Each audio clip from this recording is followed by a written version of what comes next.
des pilotes en voiture. Les routiers sont sympas.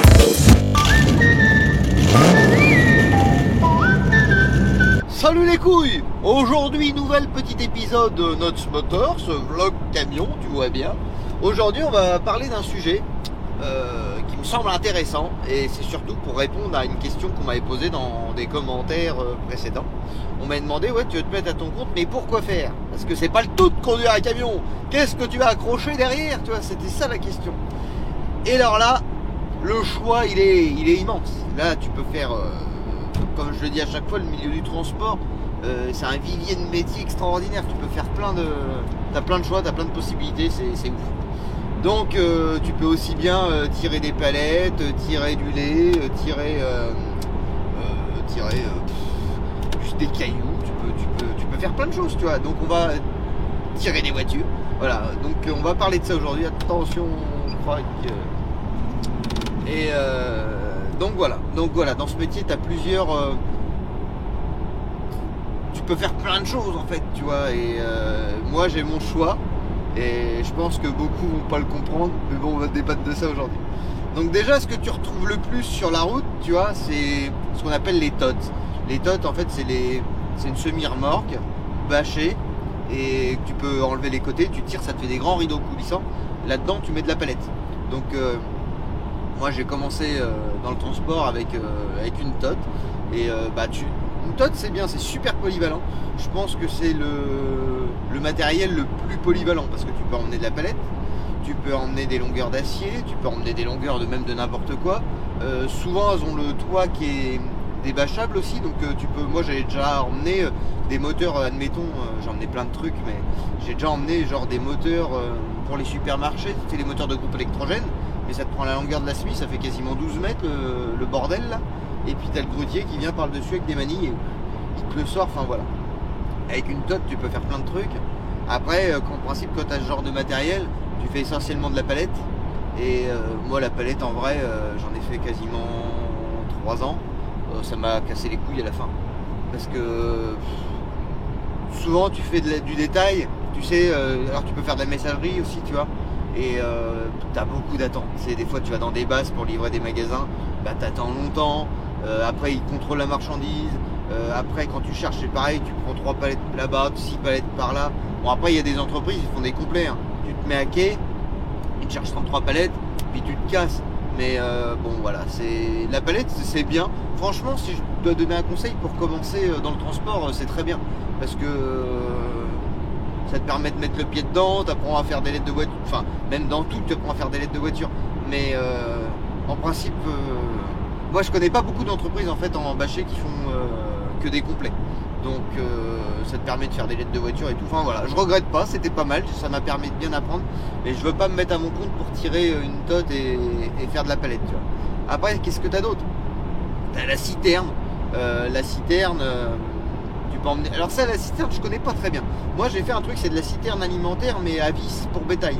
Donc en fait j'avais une cuve avec des cases dedans et avec une vis sans fin dans le fond, et j'avais un bras articulé sur le côté de ma remorque et j'allais chez les paysans et puis je vidais dans les silos en fait de la bouffe pour les animaux, pour les poules, pour les vaches, pour les brebis, enfin pour les chevaux, pour tout ça.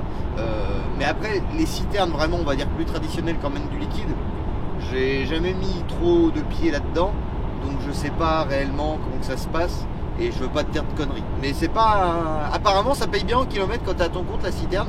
Dis-moi si je me trompe, mais c'est des échos qui se disent en radio chauffeur, tu connais. Mais moi c'est pas vraiment un truc qui m'intéresse réellement de faire ça. Et je veux pas te dire de merde sur ce sujet, donc on va passer à autre chose.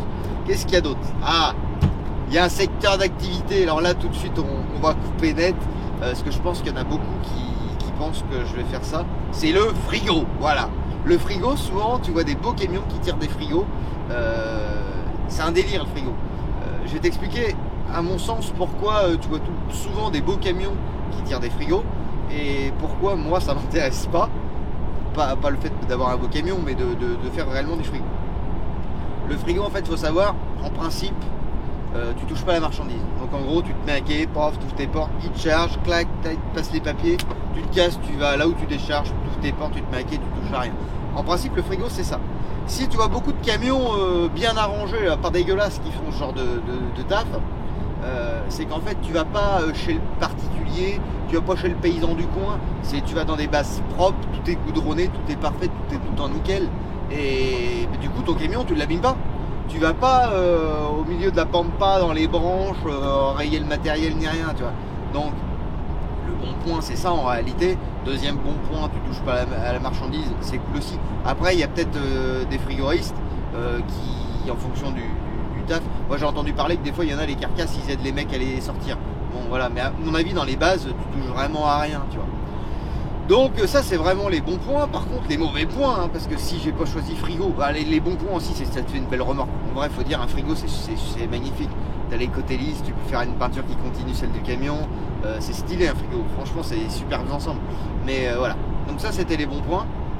Les mauvais points à mon sens, et pourquoi je vais pas faire de frigo, déjà quand tu dors le soir, bah ouais, t'as le moteur du frigo derrière la cabine, tu vois.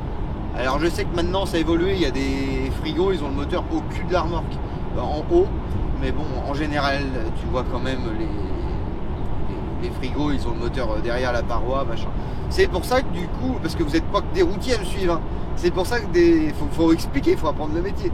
Il y en a des fois, ils m'envoient des snaps en me disant, mais qu'est-ce qu'il fait celui-là, ce fou? En fait, t'as le camion qui est décroché, qui se retrouve devant les portes derrière. Il y en a, ils pensent aussi que c'est pour pas se faire voler.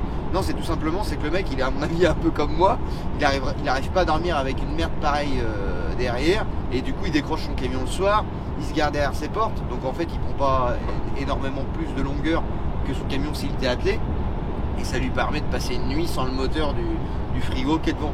Mais bon, tu vois, le cinéma, t'es obligé de décrocher ta remorque, machin, là, enfin bref.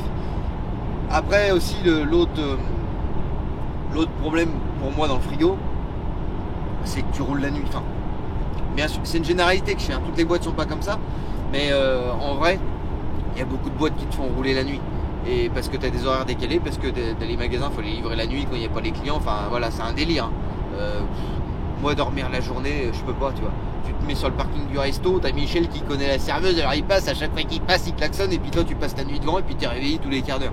Enfin voilà. D'ailleurs, arrêtez ça, les mecs. Arrêtez. Moi, je le vois, des fois, je m'arrête chez les filles Véro et Gaëla, pour ceux qui connaissent, là, Château Bernard ou Château. Mais j'ai plus le nom, ouais, Château Bernard. Je bois un café, mais toutes les 5 minutes. Et putain, les mecs en frigo sur le parking quand ils dorment, mais ils doivent en avoir trop marre de vous, quoi. Mais je sais que vous y pensez pas forcément, mais ça faut arrêter. Faut arrêter. Bon, me revoilà ma couille. Petit problème d'ordre technique, hein. Tu connais la capacité légendaire d'une batterie de GoPro, hein. Voilà. Là on est en plein dedans, ça y est, j'ai rechargé. Il y avait plus de piles. Donc j'en étais où? Je disais, oui, Michel, tu seras sympa quand tu passes devant le resto, là, on part à 15h30 de l'après-midi, même que la serveuse, tu crois que t'as une touche, parce qu'ils sont tous là. La serveuse, je la baisse quand je veux. Il y en a plein comme ça, mais tu verrais, c'est tout le temps. Alors je suis pas là pour stigmatiser les gens, mais il y a tout le temps ce mec dans le resto qui a une 50aine d'années, tu vois, et qui boit des coups au bar, et puis tu manges avec lui après la table, puis il te dit, la serveuse c'est quand je veux. Arrêtez les gars, arrêtez, enfin les Inda, les pauvres. Toute la journée ça doit être ça, tu sais, mais ça m'a tout le temps fait marrer. Ça, il y en a un dans chaque resto, un mec comme ça. C'est comme le mec qui a une grande gueule au bar avec son, tu sais, il est descendu avec son blouson gilet jaune là, tu vois, et puis il a le short, souvent le short militaire. Puis au bar, t'entends que lui, tu vas à la douche, t'en ressors, il est encore au bar, tu passes à table, il est encore au bar, le mec il mange liquide, tu vois. Et puis le lendemain matin, par contre, c'est celui qui oublie de se lever, tu vois. Voilà, des comme ça, il y en a aussi dans chaque resto le soir. Enfin bref, ça c'est les petites anecdotes de resto routier, tu vois bien. Mais enfin bref, on en était que ouais, arrête de passer devant le resto à 15h, ma couille, et puis de klaxonner parce que tu crois que t'es une touche avec la serveuse. À part réveiller les mecs qui dorment sur place pour bosser toute la nuit, c'est relou, tu vois. Mais je sais que t'y penses pas forcément.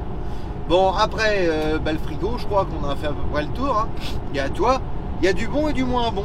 Hein. C'est comme dans tous ces secteurs de métier, il en faut pour tout le monde. Donc voilà, le frigo, du coup, j'en ferai pas par rapport aux inconvénients que ça apporte. Donc on a aussi le porte-voiture. Le porte-voiture, c'est un délire, tu vois, parce que déjà, les camions, c'est petite cabine parce que du coup il faut pouvoir mettre des voitures au-dessus. Il y a aussi, attention, il y a des portes, c'est des portes camions plutôt, des portes camping-car. Eux ils ont quand même des grandes cabines et c'est fait différemment, mais ça t'en vois moins. Donc là on va rester sur le porte-voiture, donc c'est tout le temps petite cabine. Mais quand je te dis petite cabine, c'est genre là, tu vois, parce que tu as des voitures qui te passent au-dessus. Et tu as même des cabines où tu as le fond de la cabine qui est coupé en diagonale pour pouvoir faire passer les voitures aussi comme ça. Donc tu vis vraiment dans un espace restreint. Il faut avoir un camion spécial. C'est très souvent c'est un porteur avec une remorque derrière. Donc une fois que ton camion tu l'as acheté, tu sais que tu vas faire ça, que ça. C'est pas comme un tracteur où tu peux accrocher un jour un frigo, un jour un plateau, un jour une benne. Enfin voilà, tu vois, c'est porte-voiture, c'est spécial. Apparemment, les mecs ont des primes s'ils abîment pas le matériel, parce que en vrai c'est un métier qui doit être vraiment chiant. Moi ça m'intéresse pas du tout. Je connais du monde qui fait ça, qui font ça, ils kiffent. Moi franchement ça me ferait pas kiffer du tout. T'es tout le temps en train de piger les hauteurs de tes voitures. Piger c'est prendre la hauteur, tu vois, par rapport au pont. T'es en train de tout le temps régler tes plateaux parce qu'il faut pas que les voitures en bougeant sur la route elles viennent se toucher, parce que tu comprends, une voiture neuve si tu l'emmènes qu'elle a plus de pare-brise et puis que le capot il est rendu à toucher les soupapes, c'est emmerdant. Enfin voilà, j'avais un pote qui a fait ça pendant 2 mois. Bah, il l'a fait que pendant 2 mois. Je l'ai vu une fois, il était en sueur carrément, les grosses gouttes sur le bord de la route, il en pouvait plus. Bah ouais, c'est stressant de fou. C'est stressant de fou. Vraiment, c'est pas un secteur de métier que je conseille pour commencer. Vraiment, c'est assez spécifique. Hein. Bon, après, les mecs ils te font faire des formations quand tu commences dans le porte-voiture. Mais ouais, c'est un délire. Vraiment, c'est un délire. Qu'est-ce qu'on a d'autre après? Je peux te parler de quoi? Il y en a tellement. La pulvée, alors la pulvée c'est une sorte de citerne. Je vais pas non plus trop te dire de choses dessus parce que j'en ai jamais fait. J'ai un pote qui fait ça aussi. Il kiffe.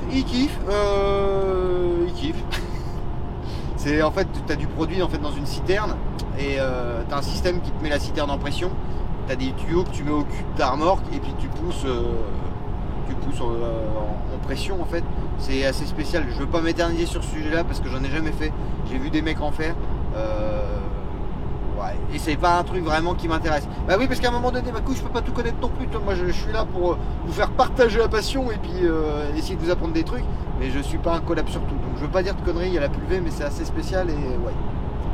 Qu'est-ce qu'on a d'autre après? Après on a tout le secteur du vrac, tu vois. Alors le vrac, très franchement, le vrac en fait au final maintenant c'est ce que je préfère. Et j'aimerais rester là-dedans. T'as le vrac en benne, t'as le vrac en fond mouvant, enfin voilà, t'as plusieurs types de choses. Le fond mouvant, on va commencer par parler de ça. T'as une remorque qui fait à peu près les dimensions d'une tote, d'une bâchée, sauf que t'as les côtés en dur, comme un frigo au final, et t'as une bâche sur le dessus. Souvent tu les vois, les fonds mouvants, ils sont quand t'as l'œil et que tu regarderas maintenant sur la route, tu les vois, la remorque elle est un peu en diagonale, elles sont conçues un peu en pente ces remorques là. Parce qu'en fait tu charges par le dessus. Et en fait pour vider, tu vides au cul en ouvrant tes portes, mais ça benne pas, c'est pas une benne. Oh là là, le série 4, il a plus rien à prouver celui-là. Il tire un frigo. En fait le fond de ta remorque, t'as des sortes de doigts en alu comme ça et tac tac tac tac tac, t'as un groupe en fait hydraulique.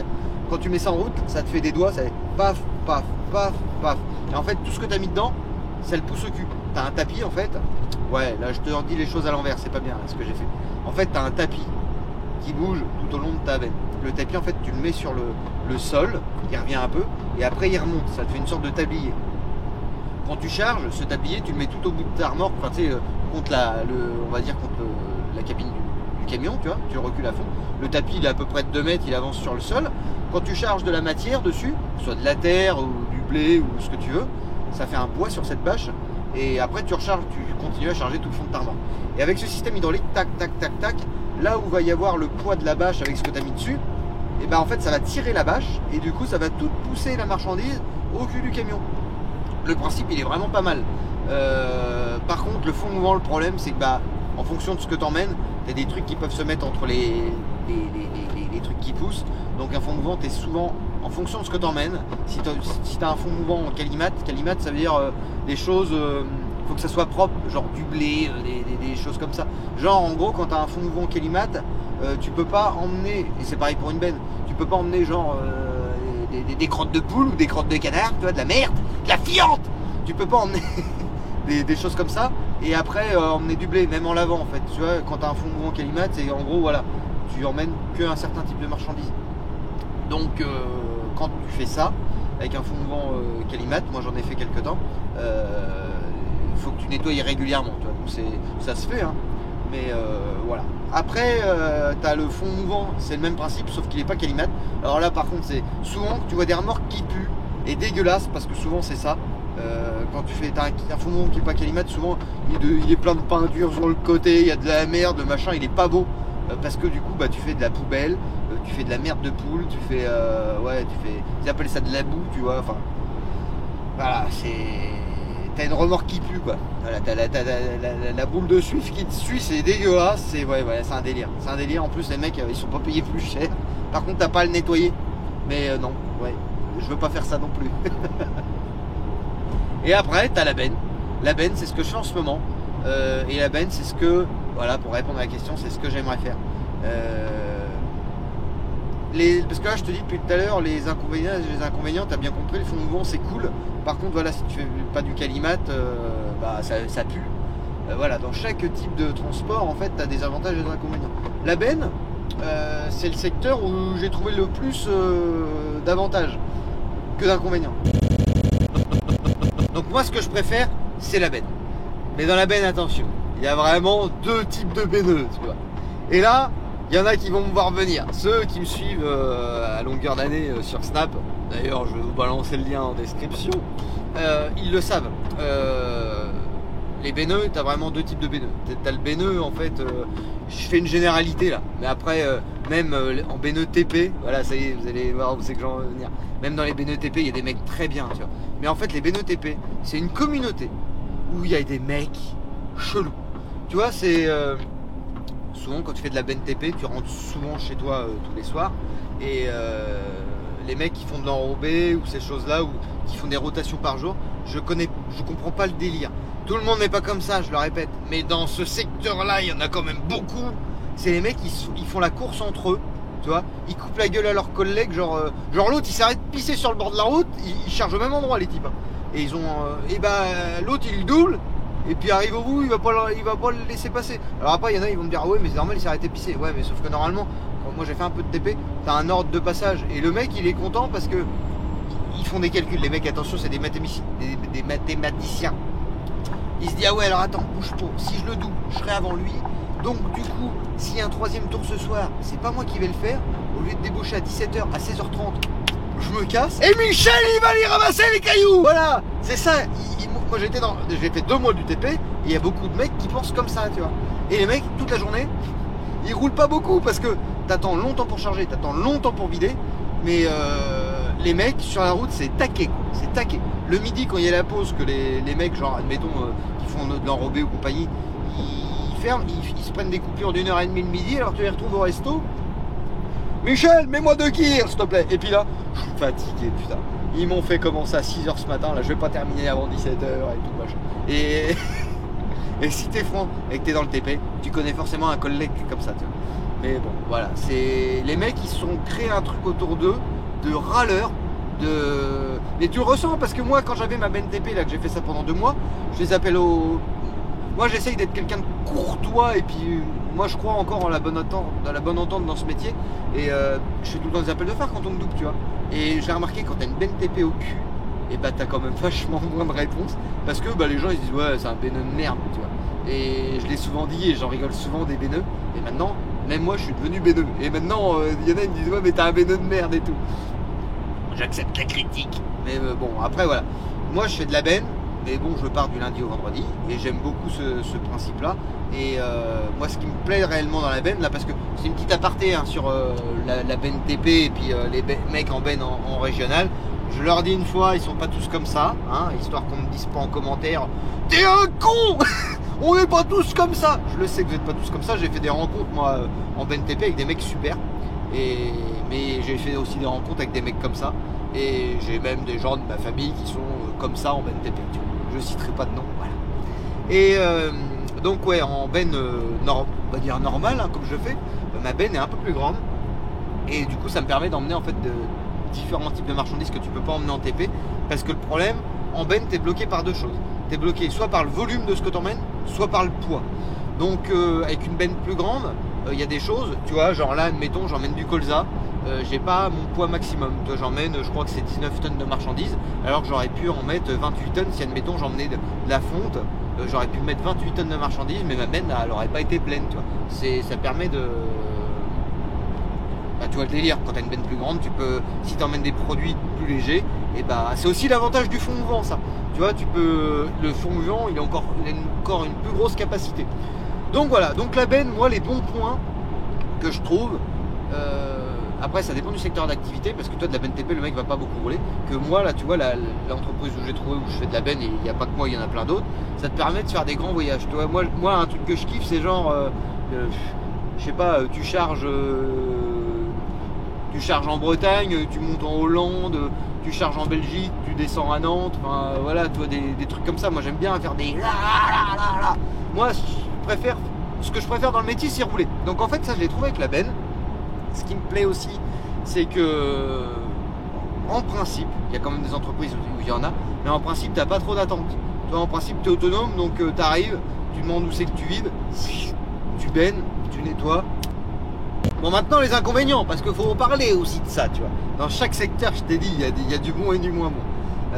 Déjà, le premier problème, c'est la peur. Tu vois, il y en a plein aussi qui veulent pas faire ce métier de benneux, parce que tu as un gros risque. Le risque, c'est que tu lèves, la benne commence à partir, le camion commence à partir, et paf, le rétro cassé net à même le sol. Voilà, et le camion avec. Voilà, le gros risque en vrai, c'est de foutre la cabane sur le chien, tu vois. Non, il y a vraiment un risque. Il y a plusieurs choses à faire bien attention à chaque fois pour pas que ça t'arrive. Déjà de une, si t'es mal chargé, si t'as plus de marchandises d'un côté que de l'autre, et bah tu lèves, ça se fout le pied, puis après quand ça part, c'est trop tard, tu vois. T'as vraiment plus de risques avec en plus les bennes que j'emmène, parce qu'une benne TP elle est plus courte, elle est moins haute, donc tu mais moins de marchandises lourdes sur le devant, donc tu sais, t'as moins cet effet de levier arrive en haut, tu vois. Il y a aussi beaucoup de mecs du coup qui veulent rester dans le TP parce qu'il y a un peu moins de risques. Donc il y a ça. C'est pareil si tu te mets à vider sur un terrain un petit peu en pente. Des fois il faut vraiment pas beaucoup des fois pour que ça parte, tu vois. Ou que le sol il est pas bien stable, tu vois. Hop, là c'est parti. Donc voilà, c'est un mauvais point, tu vois. C'est un peu chiant, mais bon, on fait avec. Et ce qui est chiant aussi, parce qu'il n'y a pas que ça, c'est les accès. Des fois, et moi, toi, c'est ça aussi qui m'emmerde un peu, mais bon. Des fois, tu vas dans des endroits pour vider, c'est des chantiers ou des trucs ou des paysans, et bah, des fois, tu as des branchages un peu partout, machin, et du coup, ton camion, là, il ramasse, tu vois. Donc, autant te dire que dans Barnet, je vais me mettre une petite tronçonneuse, là, je vais m'emmener avec moi, parce que j'ai pas envie de le rayer avec une peinture toute neuve partout où je vais aller, tu vois. Donc je dis pas que c'est comme ça à chaque fois, mais il y a des endroits où tu vas, genre là cette semaine je suis allé dans un truc, il fallait passer par une forêt s'il te plaît. Oh là là, une petite semis là aménagée là, hop. C'est bon. Donc donc les mauvais points, la peur de benner, les accès des fois difficiles et où tu risques d'abîmer ton camion, chose que tu n'as pas quand tu fais du frigo, tu comprends. Donc voilà, pour moi réellement les mauvais points c'est ça. Les bons points c'est que bon, tu fais pas de manutention, parce que à part débâcher ta remorque et la rebâcher après, réellement tu forces pas trop, hein. C'est vraiment pas un secteur où tu sues, sauf quand tu as le produit ou la marchandise qui colle dans le fond de ta benne. Bon bah alors là du coup tu es obligé de descendre, tu prends la pelle, et puis ouais, ça m'arrive à peu près, allez, une fois toutes les 2 semaines, je sors la pelle et puis ouais c'est parti, ça te fait un peu les bras, et quand il t'en reste 3 tonnes de collés dans la remorque, et là, mais bon, c'est le jeu. Voilà, tout ça pour dire, j'ai dans le but de me mettre à mon compte avec Barnet, mais du coup ce sera pas pour faire du frigo comme beaucoup m'ont envoyé des messages sur Snap en me disant ouais mais du coup c'est pour faire du frigo. Non, c'est pas pour faire du frigo. Moi j'aime beaucoup le vrac, et je compte rester dans le vrac. Peut-être qu'un jour je changerai d'avis, mais pour l'instant j'ai dans l'optique de faire de la benne pour emmener de la ferraille, du verre, toutes ces choses là. Toi j'aime bien faire ça, et puis voilà, on verra où c'est que ça nous mène, mais dans l'idée je veux faire ça. Dans le transport t'as aussi un autre truc, c'est le plateau. Alors le plateau, pour le mec qui aime bien faire des trucs variés qui changent tout le temps, franchement c'est le top. Tu fais, en fait le plateau tu peux tout emmener. Tu peux emmener des palettes, tu peux emmener des big bags, tu peux emmener des grandes longueurs de ferraille, tu peux emmener des grandes longueurs de béton, tu peux emmener des machines, tu peux emmener de la paille, tu peux emmener ta copine, tu peux... non, tu peux emmener tout et n'importe quoi sur un plateau en fait. sauf du vrac, du vrac emballé si tu peux. Mais voilà. Par contre, il faut être assez habile de la sangle. Et puis ouais, ce qui est chiant dans le plateau, c'est quand il pleut, parce que tu passes énormément de temps à sangler et à désangler. Et bah souvent c'est dehors que ça se passe, hein, c'est bien. Et ouais, c'est le côté négatif du plateau, c'est ça. Après, le mec qui aime pas la routine, c'est le top. Après, en investissement, pour commencer, un plateau, c'est ce qui coûte le moins cher. Mais après, pour trouver du travail, je te parle à ton compte, hein. Si tu vas sur la bourse de fret ou quoi, alors j'en suis pas rendu là, mais je pense en fait, toi, je t'explique ma pensée. Il y a beaucoup à mon avis, d'entreprises qui veulent pas que je pense que leurs marchandises voyagent en plateau, parce qu'en gros c'est pas couvert de la pluie si se met à flotter. Enfin voilà, c'est, je sais pas, demain le mec, je sais pas qu'est-ce qu'il peut te dire, viens prendre 15 palettes de vin. S'il voit que tu arrives en plateau, que tu commences à sortir les écarts pour sangler et tout, psychologiquement, si c'est de la bonne bouteille, tu vois, même qu'il y a des assurances et tout, ouais, je pense pas. C'est pareil, ça prend le soleil et tout. Alors attention, dans une tote aussi, hein, la température et tout. Une fois, on m'a envoyé charger du chocolat, ma gueule. On m'a cherché du chocolat. J'arrive, je me mets à quai. Il me dit, mais t'es pas en frigo? Bah, je fais non. C'était un vendredi après-midi. Donc ils étaient pas fous, c'était à livrer, je sais pas trop. Ils savaient que ça allait passer le week-end dans le camion, le truc. Ils viennent avec leur truc de température. Donc la température était bonne pour le chocolat. Mais ils m'ont dit, bah ouais, mais attends, là on est. Ça va passer le week-end, le chocolat il va fondre, tu vois. Il dit non, il faut pas que tu viennes avec un bâché, il faut que tu viennes avec un frigo. Donc voilà, tu vois, il y a des entreprises, en fonction de ce qu'ils demandent de livrer, il faut avoir le matos adéquat. Donc du coup, le plateau, c'est pas. Tu peux faire plein de trucs, mais tu peux pas tout faire. Voilà. Donc le plateau, je crache pas dessus, c'est pas mal. Et puis voilà, en termes d'investissement, pour commencer, je pense que c'est les remorques qui coûtent le moins cher. Parce que au final, t'as rien. T'as les roues, le châssis.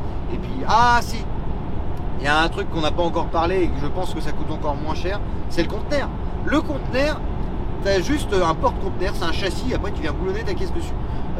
Alors faut savoir, il y a aussi beaucoup de mecs à leur compte qui font du conteneur. Moi c'est tout le temps un truc, ça m'a... Je sais pas. Moi déjà je suis un gars de l'eau. J'aime bien, tu vois, quand je longe un fleuve ou que je suis au bord de la mer, enfin j'aime bien, tu vois. Et aller dans les zones portuaires, tu sais, ce côté industriel, tout ça, ça m'a tout le temps bien fait kiffer. J'aime bien, je sais pas, j'arriverai pas à l'expliquer, mais autant que j'aime bien aller dans des paysages magnifiques, autant que j'adore aller au Havre ou enfin voilà, les zones portuaires j'aime beaucoup. Et du coup, le conteneur, ça m'a tout le temps un peu pas fasciné, mais intéressé. Et après voilà, le conteneur c'est un délire aussi, parce que voilà, il y a beaucoup de mecs à leur compte qui en font. Mais je comprends pas réellement comment ils arrivent à en vivre. Alors je t'explique pourquoi. Si tu as des réponses et que tu es à ton compte ou tu es tractionnaire en conteneur, ça m'intéresse d'en savoir un peu plus. Parce que le conteneur c'est cool. Tu charges ta boîte, tu roules, tu déposes ta boîte. Sauf que le problème, les dockers, c'est pas une légende. C'est vraiment un monde à part entière. C'est vraiment une grosse famille ces gens-là. Une fois, je suis allé pour charger ou décharger, enfin bref, je sais plus. Putain, les mecs quand ils ont la mort. Putain. Quand ils ont pas envie, ils se mettent tous contre toi, c'est niqué. Une fois j'arrive un matin, un vendredi, tu comprends, j'étais un peu pressé.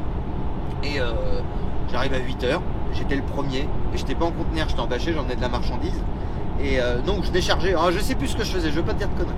Et du coup ils faisaient passer les mecs, les habitués en conteneur, voilà. Et bon, arrivé à 9h15, ça commençait un peu à m'agacer, je suis allé retourner voir dans le bureau et je dis, mais en restant poli quand même, hein, parce que je savais que c'était des mecs un peu particuliers. J'ai dit par contre, j'aimerais savoir quand c'est que je passe. T'inquiète pas, retourne dans ton camion, on va te chercher. Mais tu sais, d'un air un peu sournois comme ça. Ouais. Et bah, j'y suis retourné à 10h30. Puis il m'a dit non, et là il me dit non, mais t'as pas compris, plus tu reviendras, plus on te fera galérer. Donc là, j'appelle mon chef, j'ai à un moment donné. Ah ouais, mais non, fallait pas que t'y ailles et tout. Enfin bref, ils m'ont chargé à 16h, les bâtards. Chargé ou déchargé, je sais plus, un vendredi. Voilà. Donc voilà, c'est vraiment un milieu assez spécial.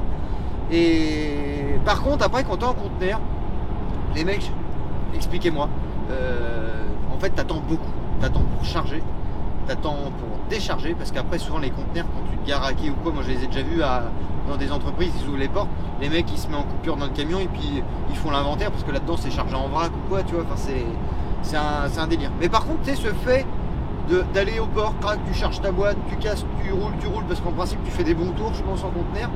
Ça aurait pu me plaire, mais l'attente quoi. C'est plus ça qui me freine. Je connais pas parce que j'en ai jamais fait. Je pense que ça aurait pu me plaire. Et vu que tu as beaucoup de mecs à leur compte dans le conteneur, c'est peut-être bon. Je pense qu'à un moment donné, ils arrivent à gagner leur vie quand même. Mais c'est aussi un autre secteur d'activité du transport, encore quelque chose de différent. Les grumiers, tu vois, alors grumier, c'est un délire aussi.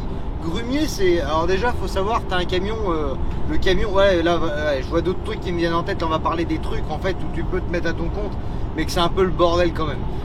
Grumier, je pense qu'il faut être issu de ce milieu-là. Tu te dis pas, demain, je me mets à mon compte dans le transport, je vais faire grumier. À mon avis, tu sais, faut connaître...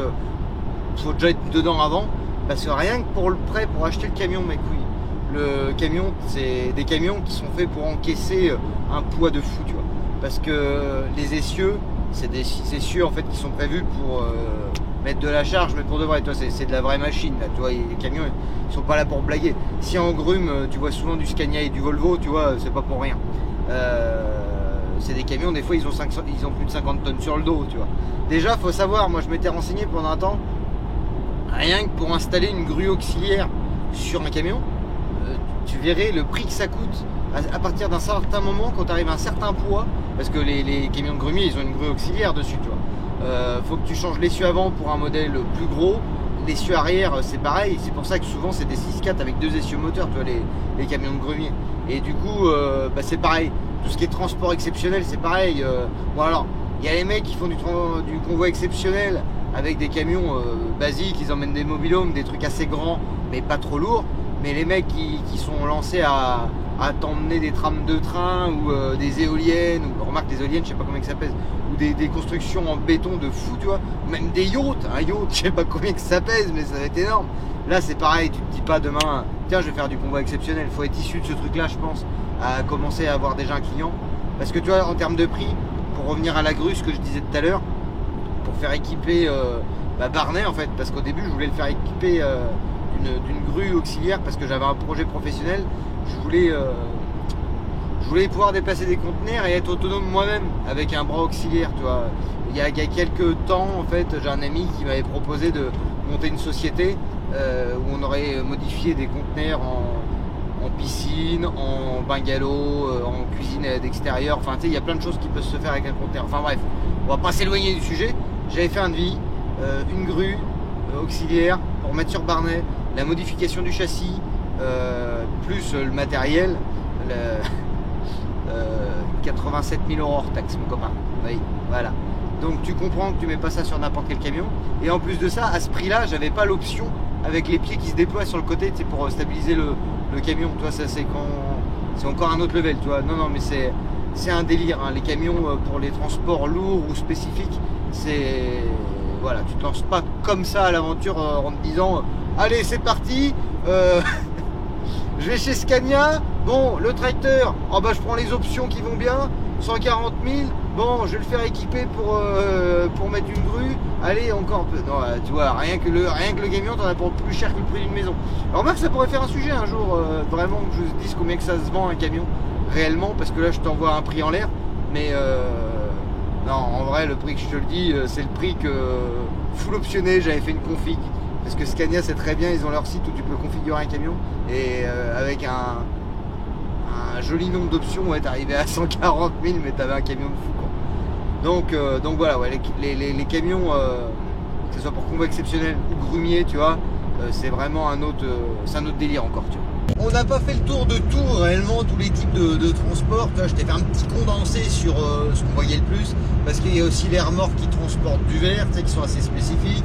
T'as ceux qui transportent du gaz, t'as les citernes pétroliers, t'as les empiroles, t'as les caisses décaissables. Enfin voilà, après t'as plein de trucs, tu vois, mais je t'ai dit après c'est vraiment plus spécifique.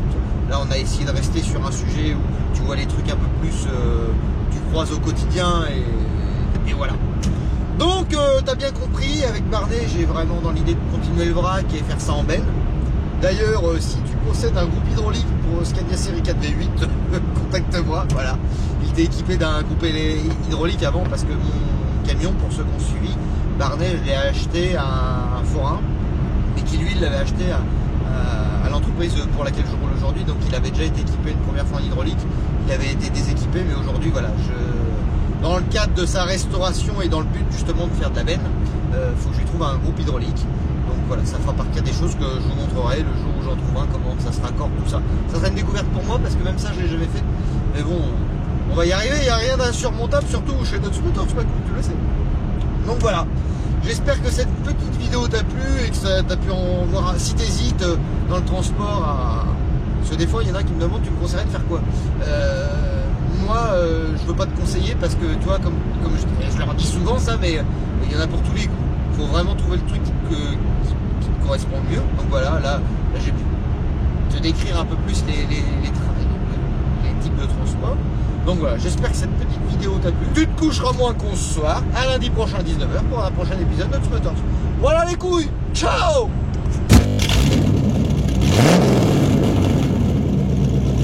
Je sais que certains sont outrés et même stressés par ces petits rideaux qui sont pas parfaitement alignés. Voilà, mais je vais te dire ma couille, c'est que je peux pas en racheter tout de suite de couleur bleue parce que Barnet, la thématique c'est pas le bleu. Donc on va falloir s'y habituer juste à temps que Barnet soit fini parce que je compte pas les changer. Voilà, allez, bisous.